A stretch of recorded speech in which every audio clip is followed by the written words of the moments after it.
Olá, eu sou a Tami do Literatami e esse é o vídeo sobre o livro As Bruxas do Lago Léman, do Flávio Dias.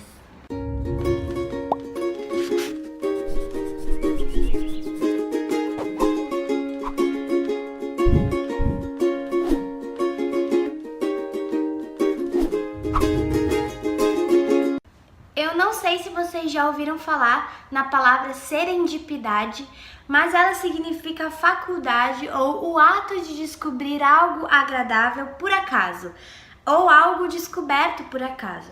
E é justamente sobre essas descobertas afortunadas feitas sem querer que esse romance aqui, As Bruxas do Lago Léman, vai se edificar e se desenvolver. Essa aqui é uma narrativa lacustre, ela se passa em terrenos que estão permeados por lagos. E ela gira em torno de dois lagos principais. O Lago Léman, que é um lago que fica na Suíça, e foi por ali, nas margens dele, em que morreram a maior parte de bruxas na Europa, onde mais morreram bruxas na Europa, queimadas, né? E a Lagoa da Conceição, que fica em Florianópolis, que é uma cidade conhecida como Ilha das Bruxas aqui no Brasil. Mas é à beira do rio Sarina, durante La Journée de Serendipité, que os personagens, ou o Dia da Serendipidade, que os personagens protagonistas vão se encontrar pela primeira vez, aparentemente por acaso, como as águas dos lagos, dos rios e mares que acabam se encontrando sem querer, se misturando ali. Bom, a primeira protagonista aqui é a roteirista Diane. Ela tá sempre atenta aos bons acasos da vida, ela acredita muito no poder da bruxaria e no poder da poesia, e ela tá em vias de finalizar o seu primeiro documentário autoral. E o tema desse documentário é justamente as bruxas que foram queimadas, que foram tidas como bruxas, né, antigamente, e que foram por isso condenadas, torturadas e queimadas nos castelos à beira do Lago Léman, na Suíça. Apesar dela não saber muito sobre o seu próprio passado e essa ser uma característica muito importante da personagem, ela sabe que ela é filha de pai brasileiro, nascido em Santa Catarina, e isso basta como ponto de contato entre ela e o Jackson, que é o segundo protagonista da nossa história. O Jackson, ele é um fisioterapeuta por necessidade, um escritor por vocação, ele não vive dos livros, mas ele é apaixonado pela escrita. Ele é um catarinense, o papel dele como narrador é certamente o ponto alto do livro. Ele é um personagem imaginativo e autêntico e ele acaba assumindo a função de câmera que vai acompanhando os passos da Diane quando ela volta para Florianópolis para desvendar alguns mistérios do passado dela e para também dar os toques finais necessários à conclusão do seu filme. Ela então acaba se tornando uma figura apaixonante e sedutora porque vista pelos olhos do Jackson. É ele que vai nos apresentar a ela e é através dos olhos dele, da ótica dele, que nós vamos acompanhar a Diane. E isso faz com que ela seja apaixonante. Com base no que a Diane vai compartilhar com ele sobre a sua estadia em terreno brasileiro, este narrador protagonista vai inventar e vai reproduzir os divaneios que seriam os divaneios da Diane no Brasil. E ele vai descrever com encanto os possíveis caminhos dela aqui no Brasil e na sua terra paterna. Desse modo, Jackson acaba se tornando um personagem que cria e desenvolve outro personagem sem que a gente se dê muita conta disso, por conta da autenticidade com que eles são criados. Eles são realmente como pessoas de verdade. E a gente acaba nem percebendo esse trabalho do Jackson em criar uma outra personagem. Enquanto entusiastas das artes, né, principalmente inclusive da literatura, a Diane e o Jackson eles sempre são acompanhados das suas canetas Bics de 4 cores e com elas, com essas canetas, eles constroem uma lista de palavras preferidas dos dois em quaisquer línguas que os dois conheçam. E desse léxico particular surgem os capítulos de A Bruxa do Lago Léman. Eu tenho a sensação de que o nome dos capítulos são palavras favoritas deles. Em cada um desses vocábulos escolhidos por eles, cabem inúmeras promessas, dentre as quais o narrador vai optar de maneira acurada pela que melhor se insere no contexto da história no momento. É a partir delas que são tecidas comparações e alegorias muito vivas, quase palpáveis, de perfeito encaixe ao texto e que são muito duradouras, elas permanecem depois da leitura. Há duas, por exemplo, que eu sei que vão ficar comigo sempre, que são a ideia do passado como um colar pesado que a gente carrega no pescoço e também a ideia de memória como um rascunho que não se passa limpo.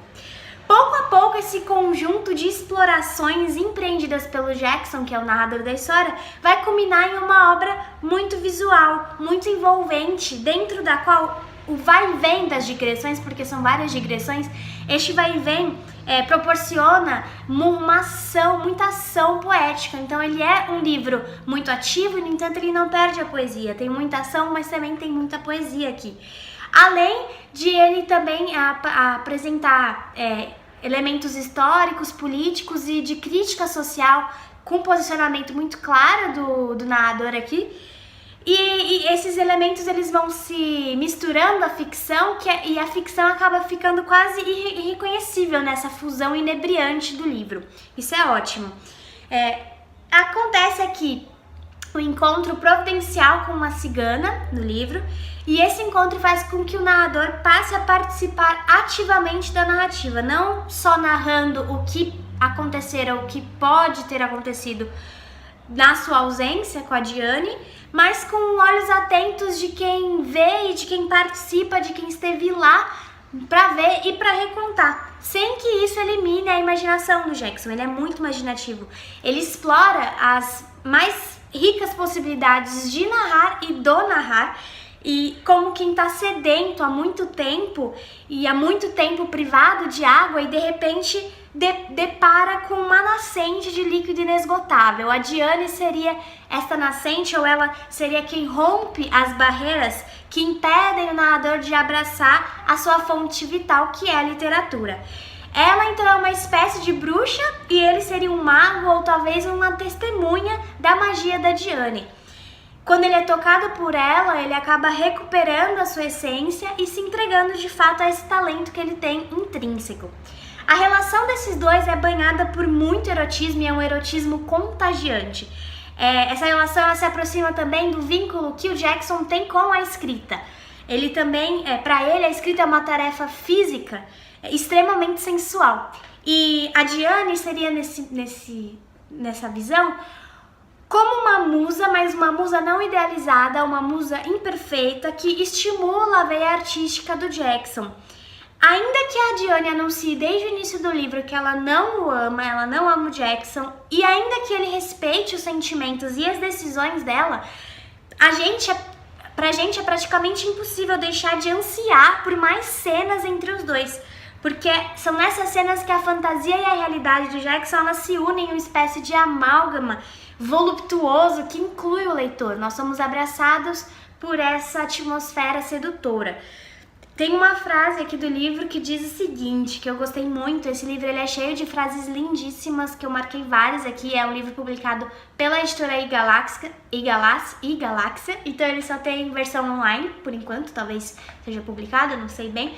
Mas o Flávio Dias ele é um autor que mora na Europa, então é muito bom que o livro seja publicado pela Galáxia, porque daí qualquer pessoa do mundo pode ler através dos leitores digitais. Ele diz o seguinte: escrever revelava-se tarefa física. Mais do que um romance poético ou um delírio fantástico, o ato da escrita assumia para mim a forma de um treinamento físico, cujo cansaço era extremamente sensual. Eu adorei essa imagem, ele cria imagens muito fortes. E uma coisa que me agradou muito aqui, que ficou muito pra mim, é que em As Bruxas do Lago Le Mans, é notável a permanência de certos elementos constitutivos do primeiro livro do Flávio. O primeiro livro do Flávio chama Bengala de Chaplin, tem vídeo aqui no canal pra ele também, e é um romance experimental. E neste livro aqui, As Bruxas do Lago Le Mans, vai haver não apenas a reaparição da estátua do Chaplin, que intitula o livro anterior, vai haver também não só a reaparição do cenário europeu como inspiração e a metaliteratura como um dos temas principais, um dos temas centrais também da Bengala de Chaplin, e aqui ela está permeando o livro inteiro, a metaliteratura. Até é curioso pensar na relação que existe entre o documentário da Diane e o livro do Flávio Dias, ou o livro do Jackson, porque os dois têm o mesmo nome, As Bruxas do Lago Le Mans. É super interessante de se pensar. Mas certamente de todas essas recuperações que existem do livro anterior, pra mim a mais sensível e a mais fantástica de todas é justamente o narrador e os seus ousados exercícios de escrita. O Jackson também é um personagem principal do livro anterior e pra mim acabou sendo delicioso desvendar essa nova narrativa, essa nova obra do Flávio Dias e reconhecer surpreendentemente temáticas e figuras recorrentes que já apareceram no seu livro, no seu primeiro livro, né, no seu livro de estreia, sobretudo no que diz respeito ao Jackson, que é uma espécie de alter ego do autor, do Flávio Dias. Essa retomada um tanto quanto atrevida de pontos que são muito marcantes já no primeiro livro acaba revelando a excelência do Flávio Dias como um contador de histórias, além da sua competência estilística mesmo, que é altamente reconhecível. Existe aqui uma tentativa super bem sucedida de palimpsesto e esse palimpsesto parece ser realizado com muita facilidade, como se não fosse complicado escrever sobre o mesmo suporte narrativas que, mesmo mantendo alguma coisa em comum, sejam tão singulares, com imagens próprias tão fortes e tão permanentes. Então, da leitura de As Bruxas do Lago Le Mans, ficou para mim a vontade de continuar acompanhando a produção do Flávio Dias, a construção paciente desse microcosmo que ele está criando enquanto autor, desse universo particular que ele revisita com originalidade aqui neste livro. É como faz Gabriel Garcia Marques, como faz Lígia Fagundes Telles, como faz Guimarães Rosa. Eu estou adorando acompanhar este crescimento da obra do Flávio Dias em direção ao microcosmo particular que torna fácil caracterizar e reconhecer a sua obra. A paixão pela Diane aqui do livro, que é uma espécie de bruxa que felizmente não foi queimada, escapou da fogueira, é inevitável e também é infalível o carisma do Jackson, tanto no livro anterior como nesse aqui. E eu posso dizer que dentre as serendipidades da minha vida literária, uma das mais agradáveis foi conhecer, adentrar e participar do rico micro-universo narrativo do Flávio Dias. Eu realmente fiquei muito feliz porque o Flávio foi um dos primeiros autores que buscou fazer uma parceria aqui com o Literatame, que reconheceu o Literatame como um canal aberto para divulgar essa literatura, e foi maravilhoso que ele tenha retornado depois de 1 ou 2 anos para aparecer aqui de novo para vocês. Eu só posso dizer que, gente, este vídeo é um publi editorial, mas meus publi editoriais são super sinceros e aqui eu tô sendo muito honesta com vocês. Eu sempre digo que a gente tem que valorizar a nossa literatura nacional. E nesse caso eu vou reiterar o pedido e dizer que, gente, tá facinho para acessar esse livro, eu vou deixar o link da Amazon aí embaixo. E a gente tem que celebrar esses nossos escritores, ainda mais quando eles fazem de um modo tão delicioso e tão diferente o exercício de escrita. O Flávio Dias ele tem um modo de escrita criativa e ousada que difere muito do que a gente está acostumado, do que a gente espera, na verdade. E foi uma delícia ler esse livro, uma delícia acompanhar o desenvolvimento e o crescimento do Flávio como autor, o modo como ele está dominando a literatura dele. Eu acho que é uma ótima dica que vocês leiam primeiro a Bengala de Chaplin, depois esse aqui. E é isso que eu tenho para dizer para vocês hoje sobre este livro. Eu agradeço muito por vocês terem assistido ao vídeo até aqui. Se você gostou, não se esqueça de curtir. Comenta aí embaixo se você ficou interessado, se você vai comprar o livro, se você já conhece a obra do Flávio Dias. Inscreva-se no canal caso você seja novo por aqui e acompanhe a Literatame nas outras redes sociais. Muito obrigada e eu vejo vocês no próximo vídeo. Tchau, tchau!